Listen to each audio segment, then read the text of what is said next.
Welcome to my channel.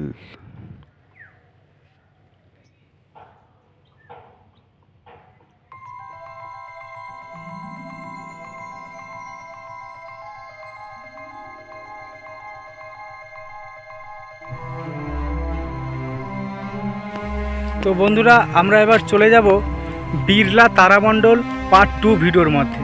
হ্যাঁ, part 2 ভিডিওর মধ্যে আপনারা দেখতে পাবেন সেই সৌরজগতের সৌন্দর্যতা, সৌরজগতের খেলা। তো চলুন প্রবেশ করা যাক পার্ট 2 ভিডিওর মধ্যে। যুগ যুগ ধরে আকাশের প্রাচীন মানচিত্রের সহায়তায় গভীর সমুদ্রে দিক নির্দেশ করতেন আর ধারণা করতেন সময়। প্রাচীন আকাশ পর্যবেক্ষকদের তারামণ্ডলকে ঘিরে পুরাণের গল্প কাহিনী ক্রমশ সম্পর্ক খুঁজে পেল ঋতু পরিবর্তন, আসন্ন বন্যা এবং খেতে বীজ বপনের সময়ের সঙ্গে। আজকের আকাশের তারামণ্ডলদের মধ্যে নক্ষত্রটি হল অরায়ণ বা কালপুরুষ। এই সুস্পষ্ট নক্ষত্র গোষ্ঠীর নকশা গ্রীক পুরাণের দুর্জয় বীর অরায়ণের প্রতীক। শিকারের কটিবন্ধে একটি সরল রেখায় তিনটি উজ্জ্বল নক্ষত্র মানুষের জীবনে বহু যুগের এক তাৎপর্য বহন করে চলেছে। আজকের আকাশের অন্যান্য তারামণ্ডলগুলো হল আরসা মেজর বা গ্রেট বেয়ার, ভারতবর্ষে যাকে আমরা সপ্তর্ষি মণ্ডল বলে থাকি, Cassiopeia the queen, Taurus the bull বা বৃষ রাশি,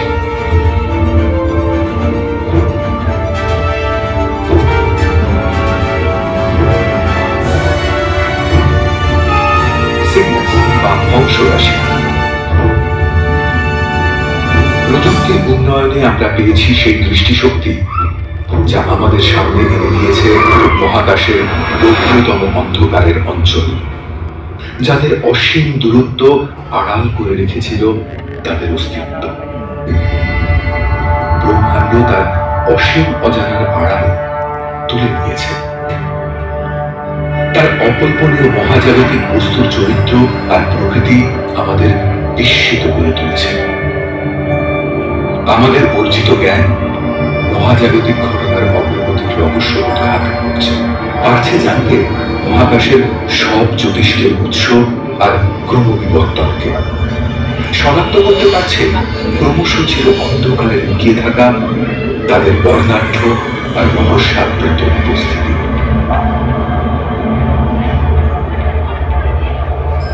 এবার আমরা মহাকাশের কিছু বিশাল, বিস্ময়কর ও বর্ণাঢ্য ঘটনার সাক্ষী হতে চলেছে। মহাকাশে আমাদের চেনা অনেক বস্তুর সৃষ্টির মূলে কাজ করছে ভয়াবহ মহাজাগতিক সংঘর্ষ, আর সেই সৃষ্টির গল্প এখন উপস্থিত করছে দ্য কসমিক কলিশনস।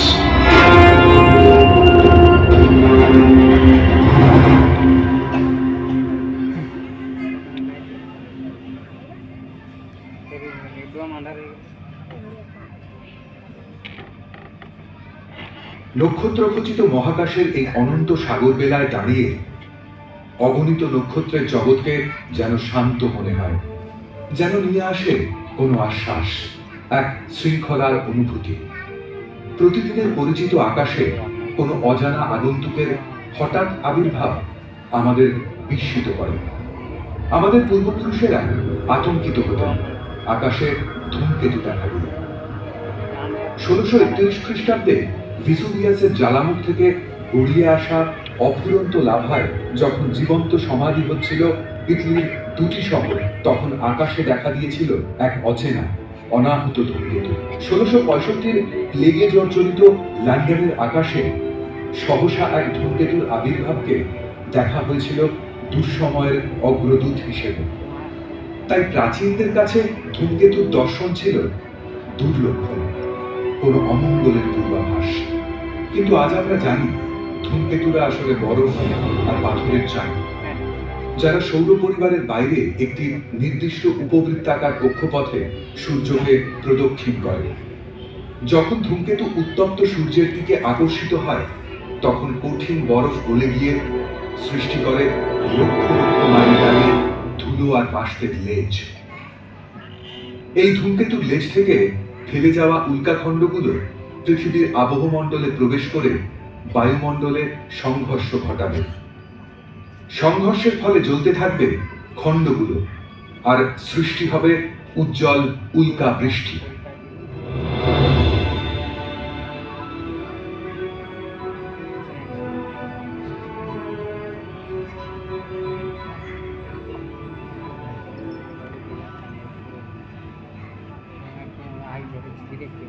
এই বিপুল ব্রহ্মাণ্ডের এক অতি ক্ষুদ্র সদস্য এই পৃথিবী, যা সবকিছুর পরিবর্তন ঘটে চলেছে দ্রুত গতিতে।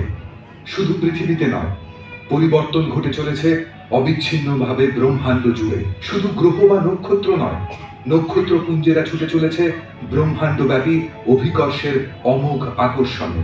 একসময় তারা সংঘাতেও লিপ্ত হতে পারে। এই সংঘাত আশঙ্কাজনক, কিন্তু তা ভয়ঙ্কর হতে পারে, আবার কখনো সুন্দর। আসুন আমরা পাড়ি দিই পৃথিবীর আশেপাশে, পেরিয়ে যায় সুদূর ছায়াপথ, বুঝতে থাকি কেমন করে মহাজাগতিক সংঘাত গড়েছিল ব্রহ্মাণ্ডের অতীতকে, বদলে দিচ্ছে বর্তমান, আকার দিয়ে চলেছে আগামীকালের।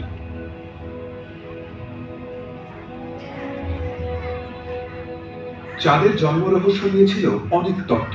সাম্প্রতিককালে বিজ্ঞানীরা নিয়ে এলেন নতুন একটি।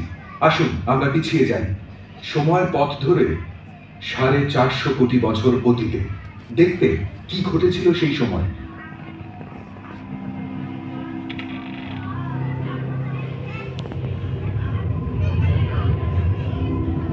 আমরা দেখছি প্রাগৈতিহাসিক পৃথিবীকে, যখন সে গড়ে উঠছিল গ্রহ হিসেবে। পৃথিবীতে তখনও আসেনি প্রাণের স্পন্দন। সেই আদিকালে আমাদের সৌরজগতে ভেসে বেড়াতো অসংখ্য পাথর। কেউ ছিল অতিকায় গ্রহ আকারের, অনেকেই আকর্ষিত হচ্ছিল পৃথিবীর দিকে। একটি এসে পড়ল বড্ড কাছে।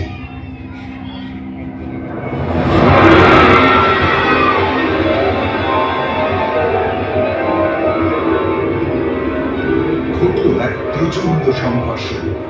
পৃথিবীর একাংশ উৎক্ষিপ্ত হল, মহাকাশে ছড়িয়ে পড়ল ধ্বংসাবশেষের গলন্ত পাথর।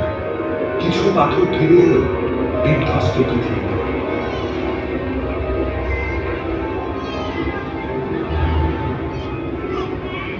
বাহিরে থেকে গেল কক্ষপথে। এদের মহাকাশের বুকে একেবারে হারিয়ে যেতে দেয়নি মাধ্যাকর্ষণ।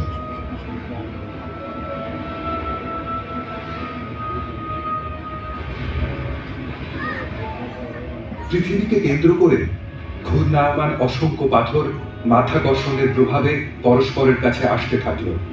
ঘটছিল আরো সংঘাত, আর গলন্ত পাথর মিলেমিশে সৃষ্টি করতে থাকলো আরো বড় পিণ্ড।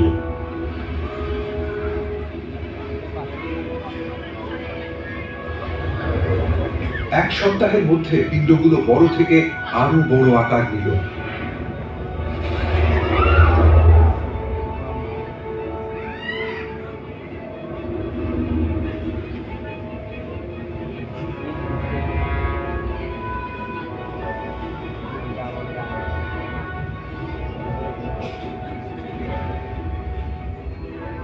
আর 1 মাসেরও কম সময়ে, অবিশ্বাস্য মনে হলেও,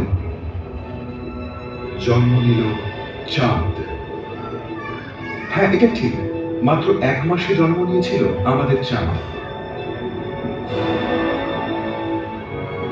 এইভাবে জন্ম নিল আজকের চাঁদ। এটা ভাবতে অবাক লাগে যে রাতের আকাশের এই কল্পনারঙিন গোলক আসলে এক বিপুল সংঘর্ষের পরিণতি, কিন্তু এটাই সত্যি। সহস্র পদ্ধতির মধ্যে দিয়ে সংঘর্ষই পৃথিবীতে এনেছিল প্রাণ। সংঘর্ষের শক্তি এড়িয়েছিল পৃথিবীর অক্ষ। এলো ঋতু বৈচিত্র্য আর চাঁদের মাধ্যাকর্ষণে নদী আর সাগরে এলো জোয়ার ভাটা। তারপর থেকে আজ অনেক শান্ত হয়েছে সৌরজগৎ। তাই বহিরাগত কোনো গ্রহের পৃথিবীতে আছড়ে পড়ার ভয় থেকে আমরা মুক্ত। কিন্তু আরো অনেক সংঘর্ষ আমাদেরকে প্রভাবিত করেছে প্রতিদিন, প্রতিক্ষণে। তার কিছু গুরুত্বপূর্ণ সংঘর্ষ ঘটে চলেছে আমাদের সূর্যে। অবশ্য একথা ভাবার কোনো কারণ নেই যে পৃথিবী আর সূর্যের মধ্যে নিকট ভবিষ্যতে কোনো সংঘর্ষ ঘটতে চলেছে। পৃথিবীর কক্ষপথ বেশ স্থিতিশীল, এবং তা স্থিতিশীল থাকবে আরো বেশ কয়েক কোটি বছর। পৃথিবীর বুকে শত কোটি প্রাণ স্পন্দিত হয় সূর্যের গভীরে অবিরাম সংঘাতের কারণে। আমাদের সূর্য একটি নক্ষত্র, রাতের আকাশে অসংখ্য নক্ষত্রের একটি। সূর্যকে শান্ত এবং দীপ্ত একটি স্বর্ণ গোলকের মতো দেখায়, কারণ সূর্যের অবস্থান তুলনামূলকভাবে আমাদের অনেক কাছে, কিন্তু সূর্য কোথাও শান্ত নয়। সূর্যের শীতলতম অংশ বলেই সৌরকলঙ্কগুলোকে কালো দেখায়। এদের তাপমাত্রা প্রায় ৪,৪০০ ডিগ্রি সেন্টিগ্রেড। সূর্যের বাকি অঞ্চলের উত্তাপ ৫,৬০০ ডিগ্রি সেন্টিগ্রেড। সূর্যের বিপুল শক্তি অন্য সব নক্ষত্রের মতোই জন্ম নেয় অসংখ্য প্রোটন কণার সংঘর্ষের মধ্যে দিয়ে। প্রতি সেকেন্ডে অগণিত প্রোটন কণা সংঘর্ষ ঘটায়, ডুবে যায় সূর্যের কেন্দ্রে আর বিচ্ছুরিত হয় বিপুল শক্তি। সূর্যের শক্তির প্রধান অংশই রূপান্তরিত হয় আলো এবং উত্তাপে। কিছু প্রবাহমান শক্তি সূর্যপৃষ্ঠ থেকে সৌর বাতাস হয়ে বয়ে যায় সৌরমণ্ডলের মধ্যে দিয়ে, ঘন্টায় প্রায় ১০ লক্ষ মাইল গতিতে। অথবা প্রায়শই আরো দ্রুত গতিসম্পন্ন সৌর বাতাসের কণা বিস্ফোরিত হয় মহাকাশে।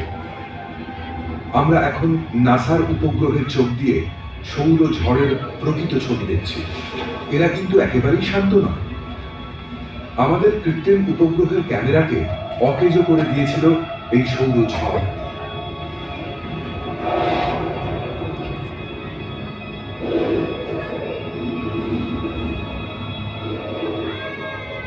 সৌরঝড় বিস্ফোরিত হয়ে বয়ে চলেছে সৌরমণ্ডল জুড়ে, প্রতিদিন, প্রতিক্ষণে। এই ঝড়ের প্রভাবে পৃথিবীর বায়ুমণ্ডলের উপরিস্তরের একটা বড় অংশ লুপ্ত হতে পারে, বিলুপ্ত হতে পারে প্রভূত পরিমাণ জল, আর বদলে দিতে পারে বিবর্তনের ধারা। কিন্তু সৌভাগ্যবশত পৃথিবীকে সুরক্ষিত রেখেছে এক অদৃশ্য প্রাকৃতিক আচ্ছাদন। এই দৃশ্য পৃথিবীর চৌম্বক ক্ষেত্রের এক মানুষ চিত্র। পৃথিবীর কেন্দ্রে লৌহের উপস্থিতি পৃথিবীর চৌম্বক ক্ষেত্র সৃষ্টির কারণ, আর তাই পৃথিবী যেন এক অতিকায় চুম্বক, কাউকে করে আকর্ষণ, আবার কাউকে বিকর্ষণ। এই চৌম্বক ক্ষেত্রের আচ্ছাদনই পৃথিবীকে সৌর ঝড়ের প্রভাব থেকে রক্ষা করে। এই ঝড়ের কিছু কণা চৌম্বক আচ্ছাদন ভেদ করে পৃথিবীর উত্তর ও দক্ষিণ মেরুতে জমা হয় আর সৃষ্টি করে চমকপ্রদ কম্পমান আলোর পর্দা, যার নাম নীল প্রভা। সৌর বাতাস আর সৌর ঝড়ের আয়নিত কণার সঙ্গে পৃথিবীর আবহমণ্ডলের উপরিভাগের গ্যাসের সংঘাত ঘটে এবং বায়ুমণ্ডল উজ্জ্বল হয়ে সুমেরু প্রভা সৃষ্টি করে।